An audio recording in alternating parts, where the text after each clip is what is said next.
When the sun breaks free of the sea and dawn comes again, my alma mater fends me, beloved Benjamin, like a ray of shining light, welcomes me back home.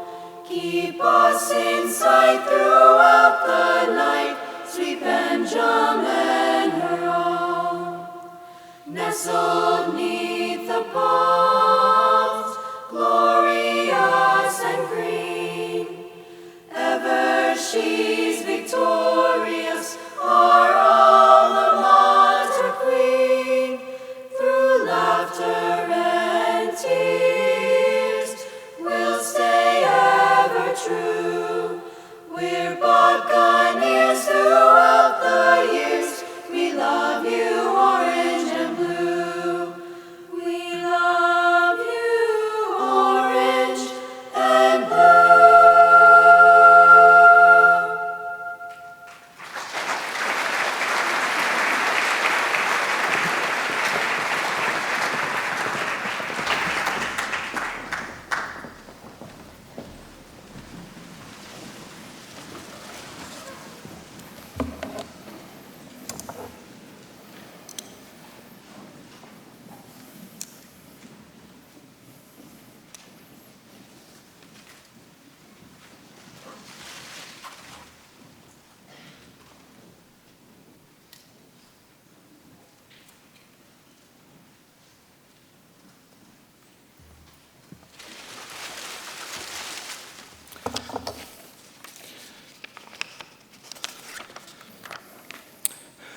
This is the flame of truth, of justice, of community and memory.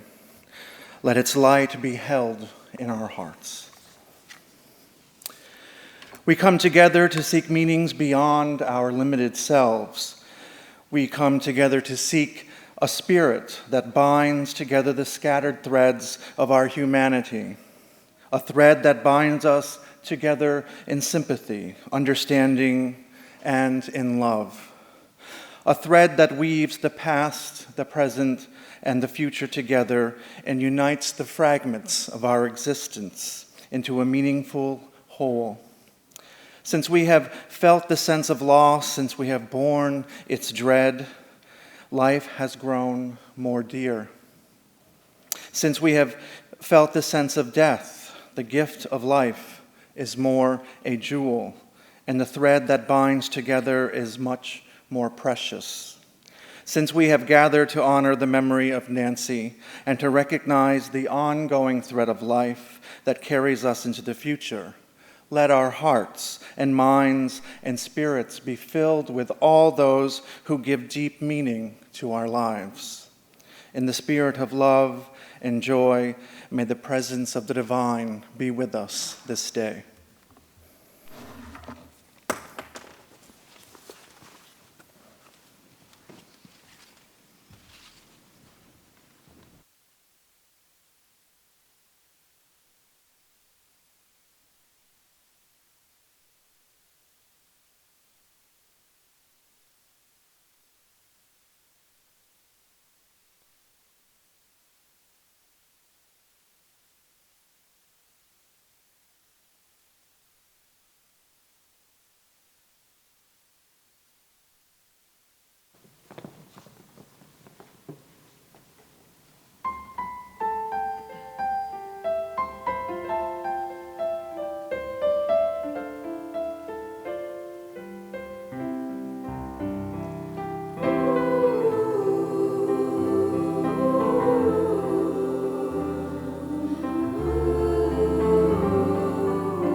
So she took her love for to gaze awhile down upon the fields of barley.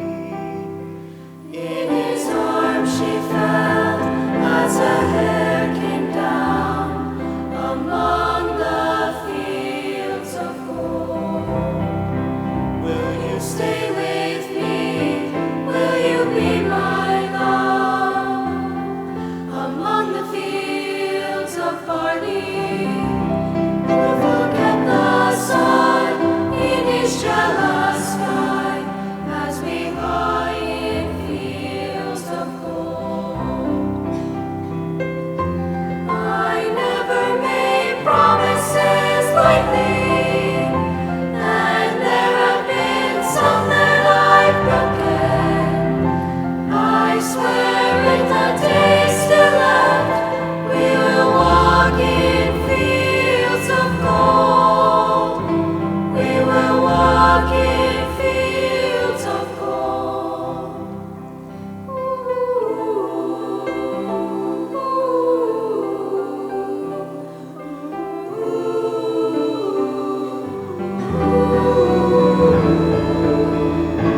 Many years have passed since those summer days among the fields of barley. See the children run as the sun goes down among the fields of gold. I never made promises lightly, and there have been some that I've broken. I swear in the days still left, we will walk in fields of gold. We will walk in fields of gold. You remember me when the west wind moves among the fields of barley. You can tell the sun in his jealous sky as we walked in fields of gold. When we walked in fields of gold. Walked in fields of gold.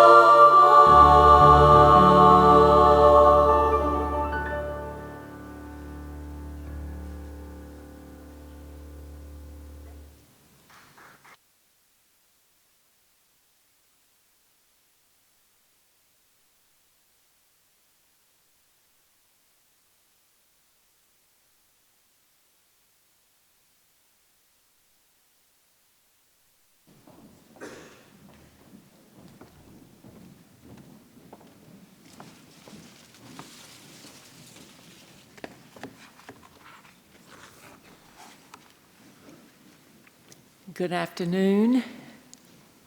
This is a big place.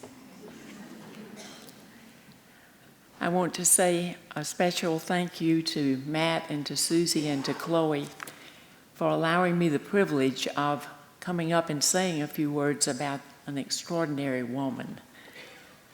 Anyone who knew Nancy Benjamin knew that she was one in a trillion, not just a million. I think if she and Marshall had lived in the 19th century, that they would have taken a covered wagon and headed west to a new frontier. But they lived in the 20th century, and so their frontier became Palm Beach County.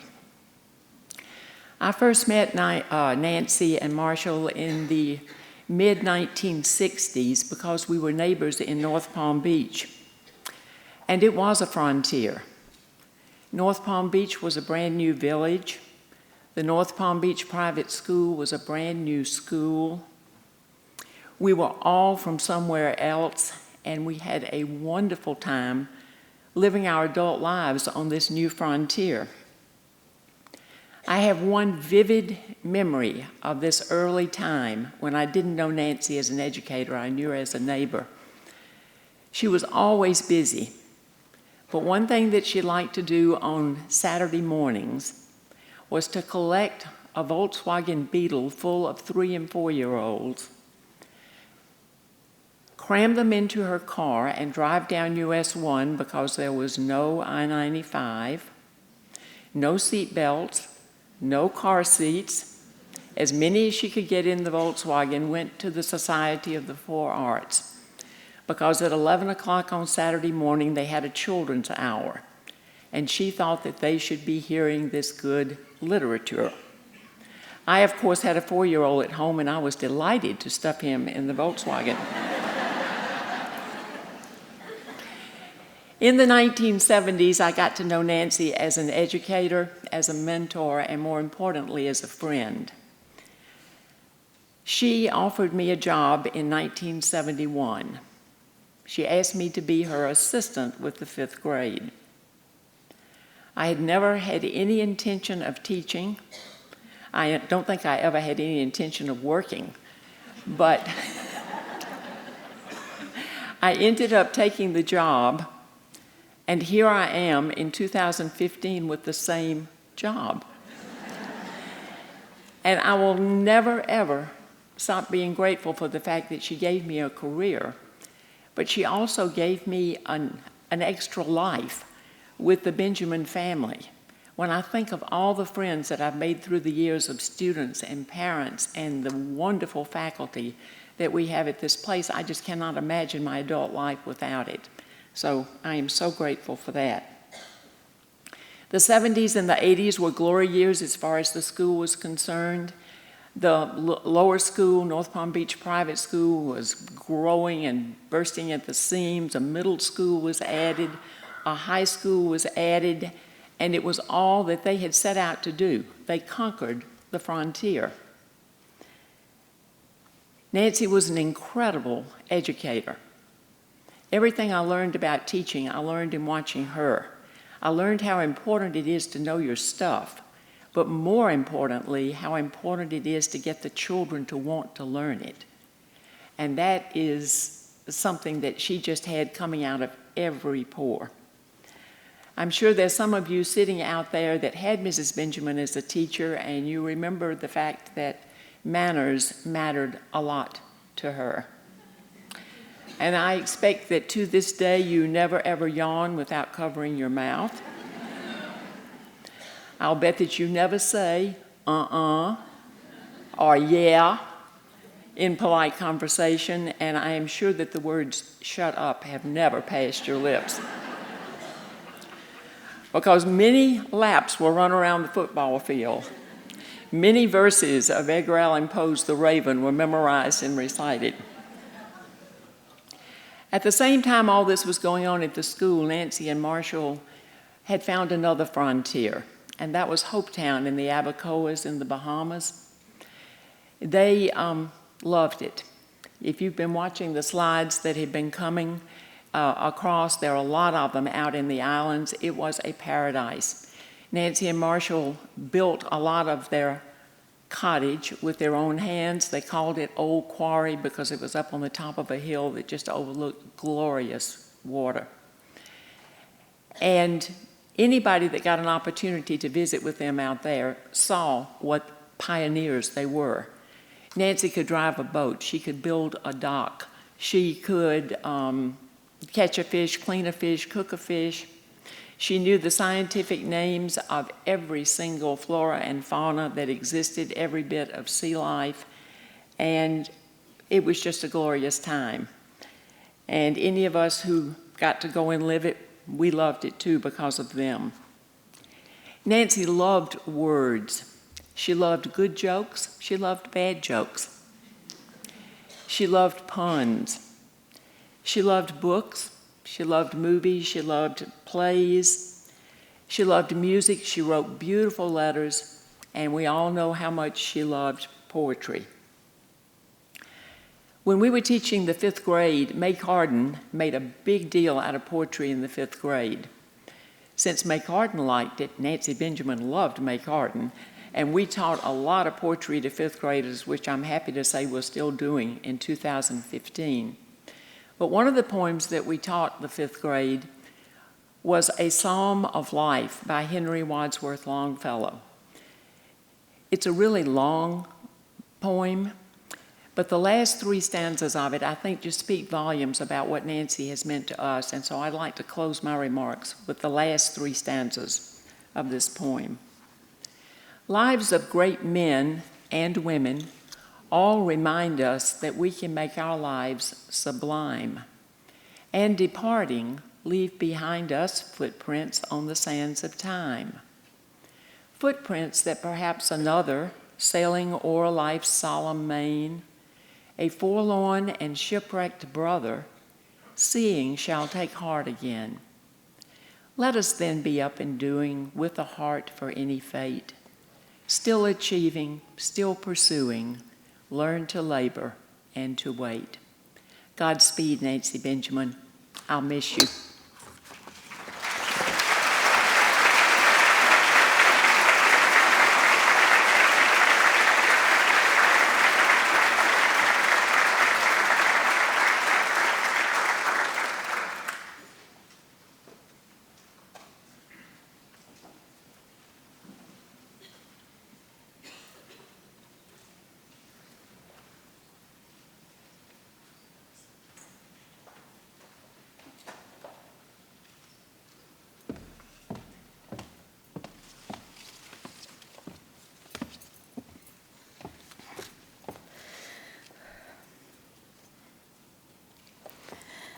Hi, I just wanted to thank everyone for coming.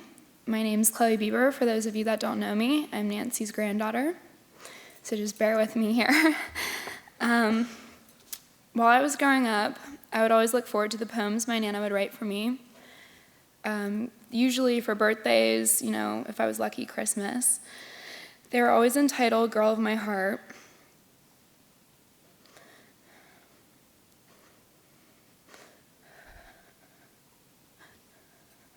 Sorry. While I was the girl of your heart, you have to know you're always the girl of mine. With all the lives you have impacted, I was the lucky one to have been able to call you Nana. So in your memory, I have written a poem to you to read in your honor.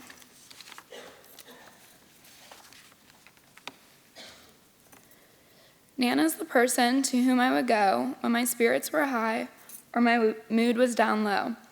She had a way of expressing her opinions to all, but was a beacon of comfort for friends who would call.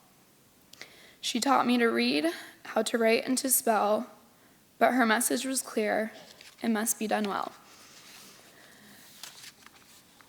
I'll always remember the trips that we took, the sipping hot chocolate, when she'd read me a book.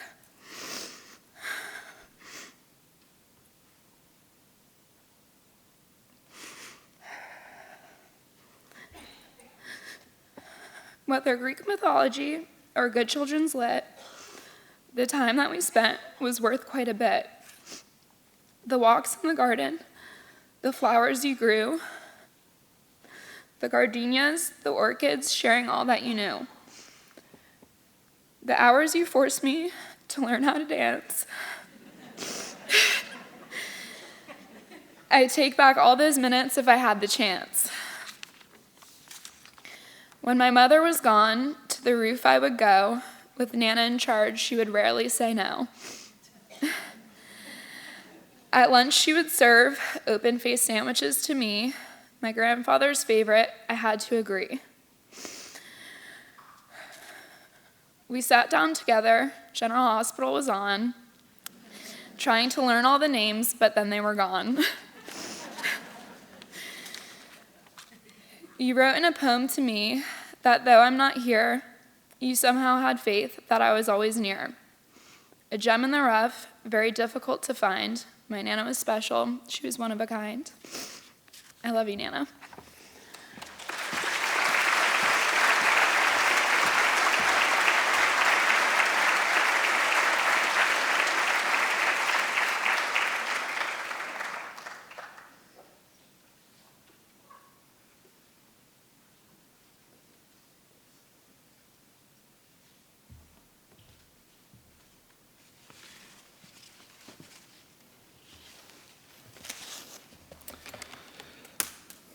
A Light Exists in Spring by Emily Dickinson. A light exists in spring, not present on the year at any other period. When March is scarcely here, a color stands abroad on solitary hills. The science cannot overtake, but human nature feels. It waits upon the lawn, it shows the furthest tree, upon the furthest slope we know. It almost speaks to me. Then, as horizons step, or noons report away, without the formula of sound, it passes, and we stay. A quality of loss affecting our content, as trade had suddenly encroached upon a sacrament.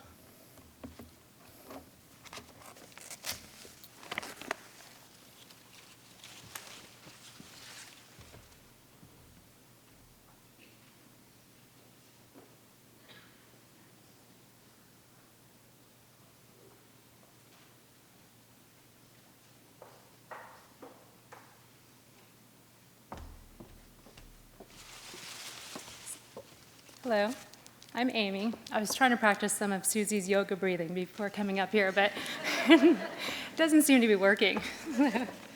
I'm Amy. I graduated from Benjamin, and I also work here currently. I met Mrs. B about 40 years ago and the whole Benjamin family at the North Palm Beach Country Club, where Susie, Matt, and I were on swim team together. Susie and I became fast friends, and my adventures with their family began. Mrs. B was always in teacher mode, but she was always very encouraging. One of my first memories was when we were going to breakfast. I was going to breakfast with them at the Tapo Spray restaurant in Singer Island. Before we were allowed to order our breakfast, Mrs. B passed out small sheets of paper and asked us to write 5 French words. Well, at this time, I was not attending North Palm Beach Private.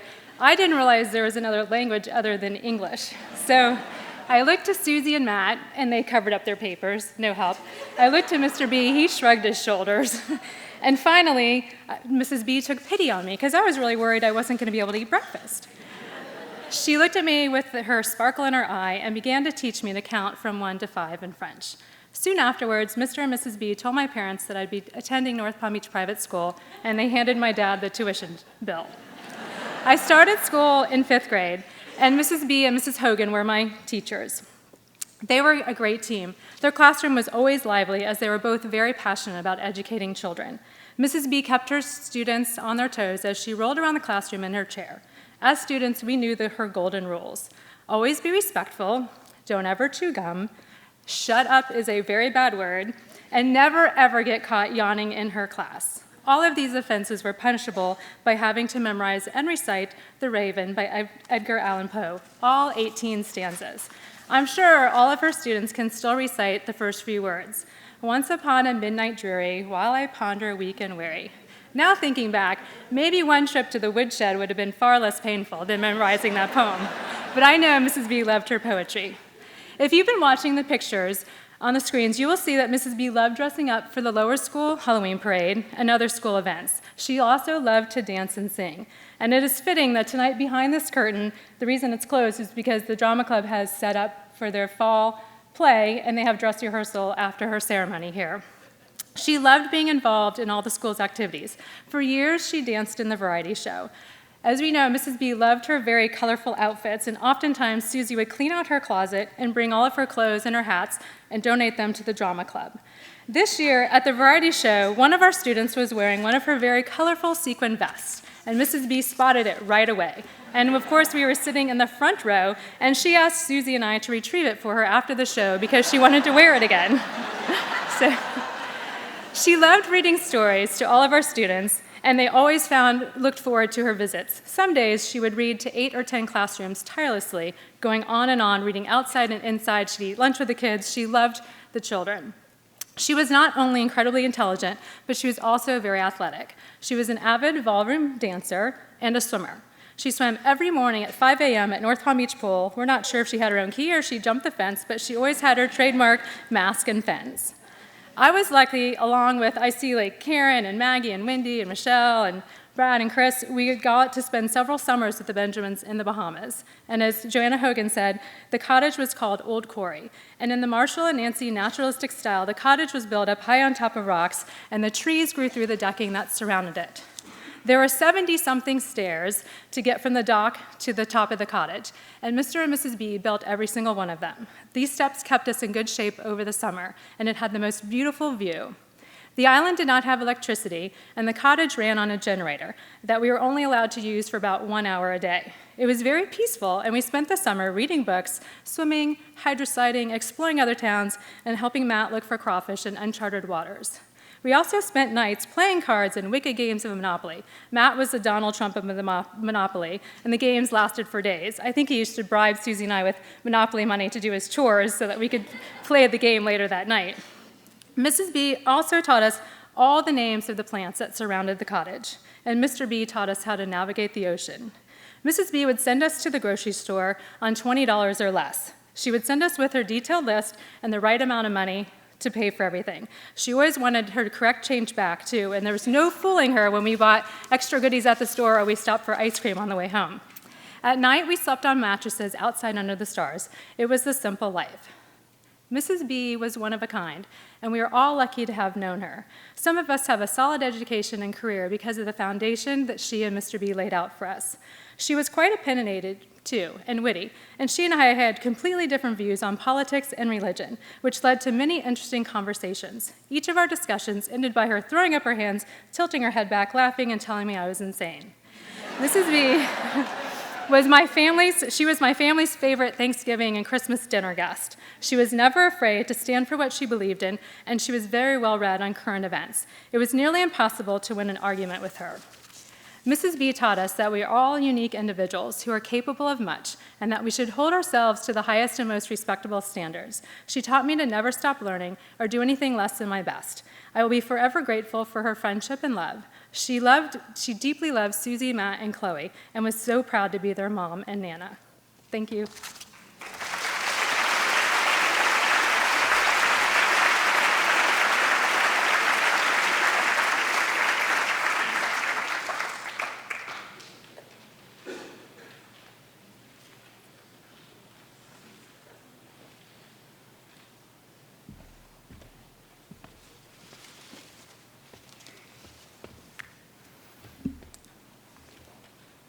I want to thank everyone for being here today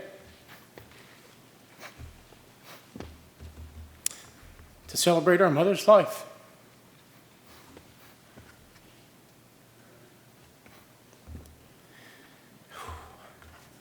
Most of you know her as Mrs. B, but I called her Mom. I thought it'd be fun to share a few anecdotes that have always made me smile of how life was in our house, as we all knew what a dedicated teacher she was at school. Mom personally kept the Tupperware Corporation in business through her large collection of colorful bowls, cups, plates, etc. You name it, we had it. My least favorite of these was the white pitcher with its yellow lid. My job was to make the milk. A half gallon of water, 2 cups powdered milk, 6 to 8 hours in the fridge, and voila, fresh milk.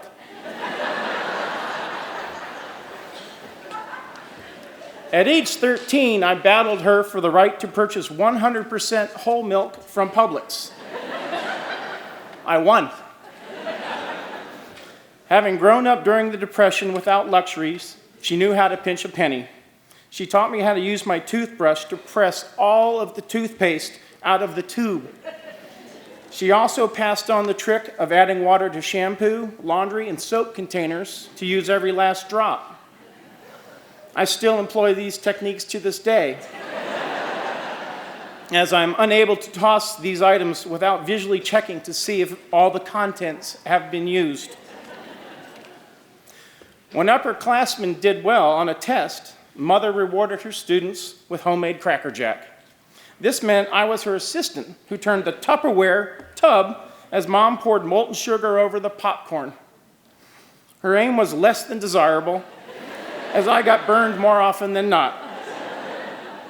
I was, however, rewarded with a bowl for my efforts. Dining also carried its share of adventure. Mom would make a dish and follow the recipe to a T. We would say how good it was. However, Mom heard, "Get creative next time." The subsequent meal had us guessing as to what we were eating. I made the mistake of asking and went to bed hungry. How many of you have had the pleasure of eating meatloaf with ground cheese, cottage cheese, green and black olives, chopped celery and carrots, and canned corn as the ingredients? It is very colorful and has a unique taste, just like Christmas fruitcake. I acquired Mom's uniqueness in the kitchen as she once sent me to get lettuce and butter.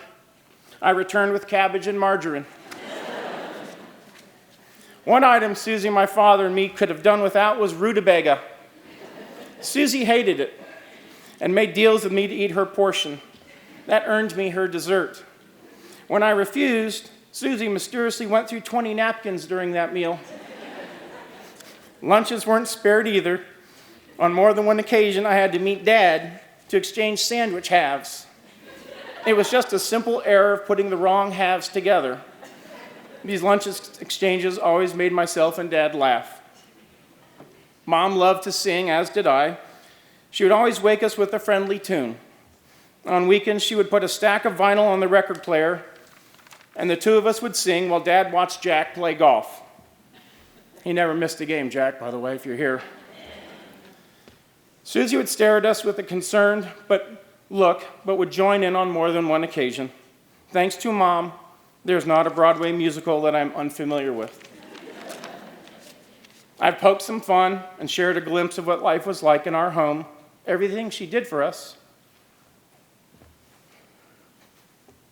was done with love.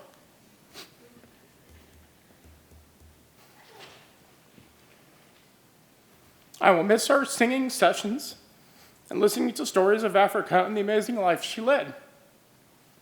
Do you think she married the man of her dreams, moved to Florida with $500, 20 desks, and a school bell, and a dream to create the finest school anywhere?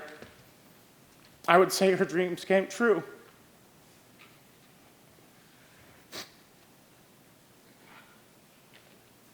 I consider myself the luckiest guy in the world to have been adopted by my parents. I will miss you always, and carry you in my heart forever. What I would give for one more ham and cheese and strawberry jam sandwich and a side of rutabaga.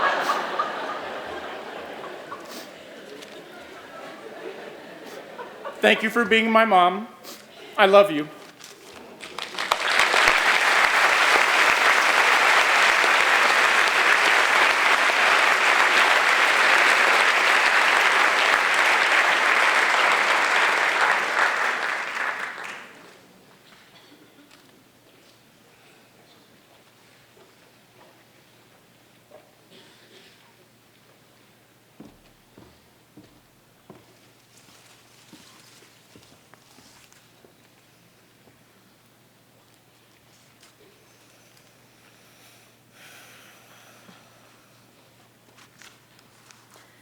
I know many of you well. For those of you that I don't, my name is Susie Benjamin. I'm Nancy's daughter. I would like to begin by thanking everyone for being here today and everyone that helped our family put together this beautiful celebration of life for our mother. Before I get started, I would like to thank one more person. Her name is Tamika Jarrett. Tamika has been my mom's caregiver over the last 16 months. As we got to know Tamika, we liked what we saw. Her patience and kindness with my mom was apparent. And eventually, we let go of other aides, and Tamika had taken on the job 7 days a week. And recently, sometimes, 7 days a week, 24/7. Never once did she call in a sick day in all these months. Tamika spent most time with my mom out of anyone in this last year. Thank you, Tamika, from the bottom of my heart. We are truly blessed to have had you. I hope tomorrow my voicemail is full from people wanting to hire you. It has been a true pleasure. My mother passed away almost 30 years to the date my father, Marshall, passed. I was 16 when my father died of lung cancer. My biggest regret is not having the courage to speak at his service. So now that I am older and I am trying to live my life with few regrets, here I am. So here it goes. Hey, Mom.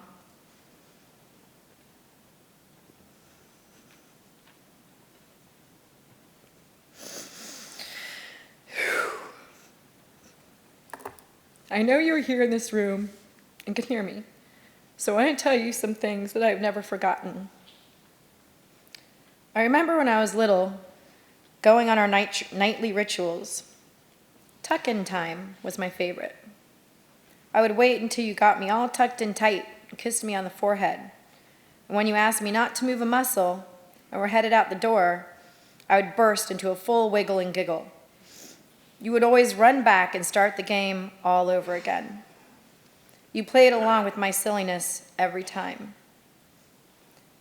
Thank you for encouraging me to sleep on the deck under the stars every night in the Bahamas,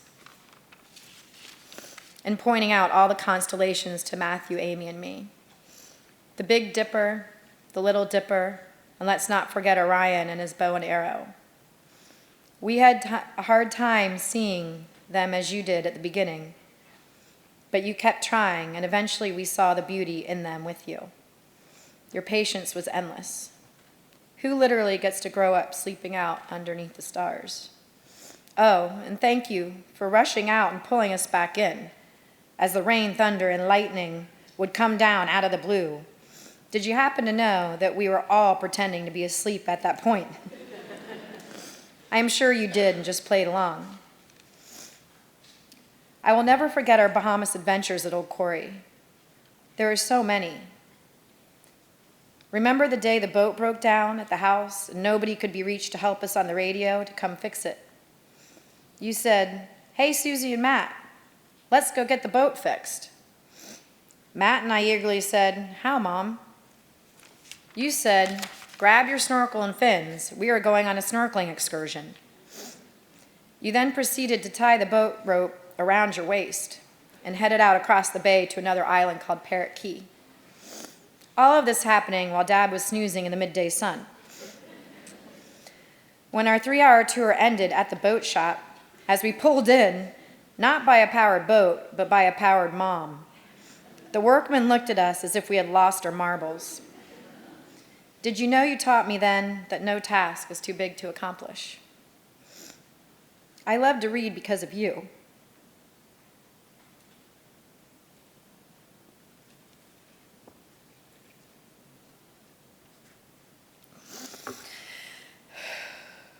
That's my yoga breathing. I'm trying to do it. When we had no electricity in the Bahamas, you would read to me by kerosene lantern until the last flicker of light would go out. I would close my eyes and listen to your amazing voice and all the different characters you had made up. The visual you gave me was better than any TV, any movie I could ever watch. All the way under the stars. Thank you for teaching me how to play cards and for actually letting me win sometimes. Gin Rummy was your favorite game. I remember how excited you became when you beat Dad. Neither of you liked to lose. You taught me it's okay to lose, but way more fun to win. Excuse me. Most importantly, you both taught me to do my best, and my best was always good enough. Mom, you were always smooth sailing. Remember Matt's 10th birthday in the Bahamas, his favorite part being his homemade angel food cake, baked especially by the cake lady. I jumped off the boat while you were tying up and plowed one tiny foot right into the middle of the cake. You had a full party of children, and there was no other cake to be had. There was no Publix. You had no choice but to serve it. You never made me feel badly. You simply cut around it and didn't blink an eye. In that moment, you were preparing me not to sweat the small stuff and to make light out of a situation. As you know, I'm definitely still working on that. You taught me one of my biggest lessons at the young age of 6. I remember one sunny day heading into Edith's straw shop and falling in love with a straw ring bursting with color. I thought I could not part without it. It was 25 cents. I asked you if you would buy it for me. I was at that age where I wanted something everywhere we went. You said, "No, darling, not today. Maybe another day. Please go put the ring back." Your lesson that day was learn to accept no as an answer. I did not think I could part with it. That ring, I did not think I could part with that ring. So without much thought, I put it into my pocket. Yeah. Yes.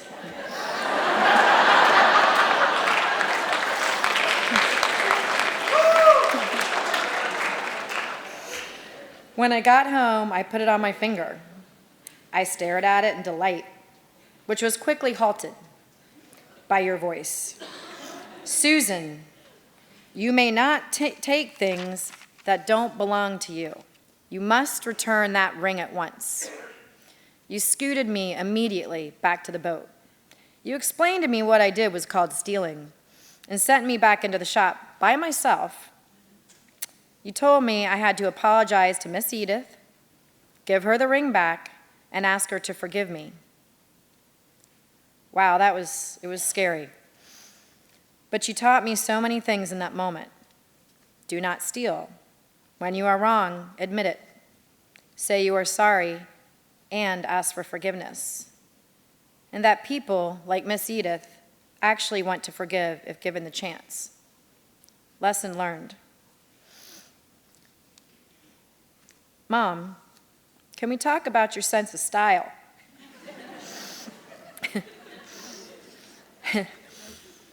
My dear friend Mark, who's here, loves to tell anyone who will listen about the time we drove over to the house on Landing Place to surprise her with a visit. As we were leisurely driving down the road, you came around the corner like a bat out of hell. You went whizzing by us so quickly it was a blur. Mark turned to me and said, "Susie, surely that was not your mom."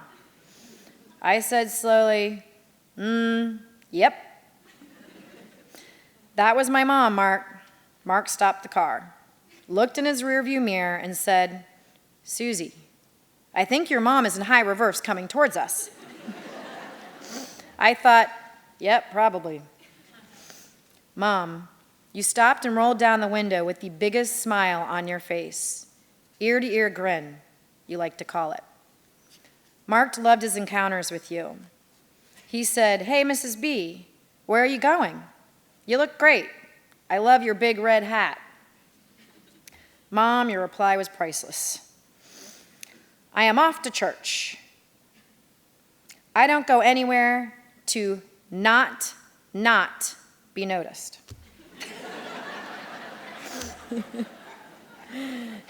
You rolled up the window and tore out of there. It must have been a great church day. We laughed so hard we cried. But Mom, isn't that a double negative? I think we caught you just this once. You taught me all along to be confident in who I am, and that being different is okay. It's what makes the world go around. Mom, let's talk about a couple things you tried to teach me, but clearly they were out of your control.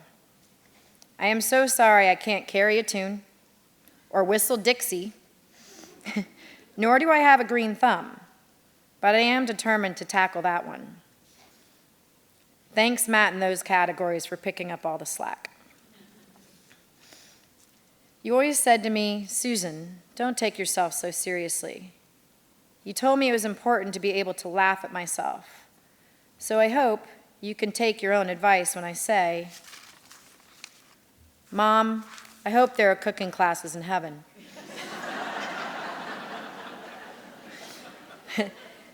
And that they are out of rutabaga.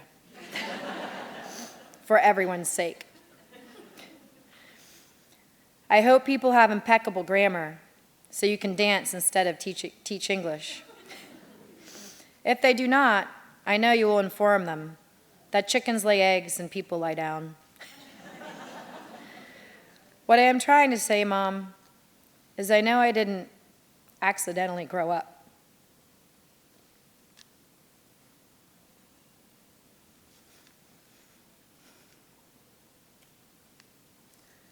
I grew up simply because of you and all your efforts.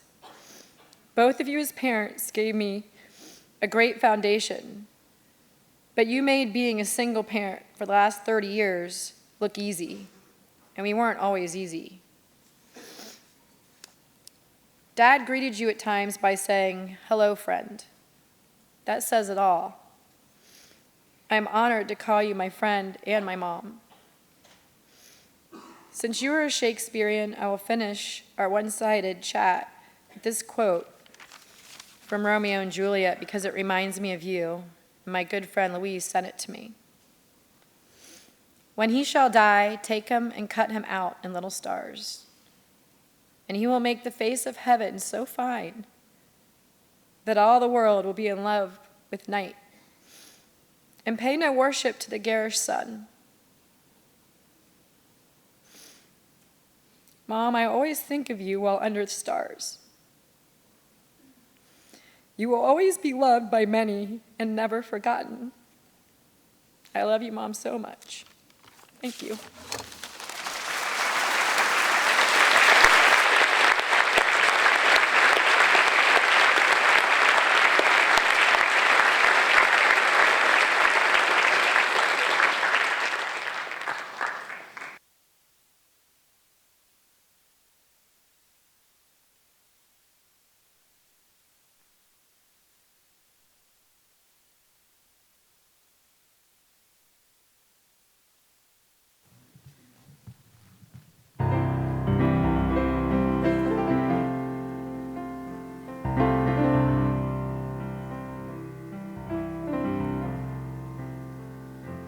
When you're weary,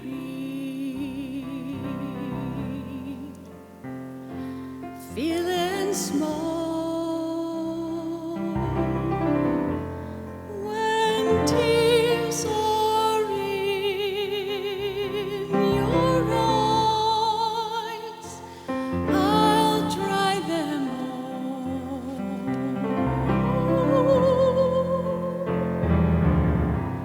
I'm on your side. Oh, when times get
Thank you very much. The family would like to thank you again, everybody, for coming to the celebration for Nancy Benjamin, and they would also like to invite you for some refreshments in the foyer.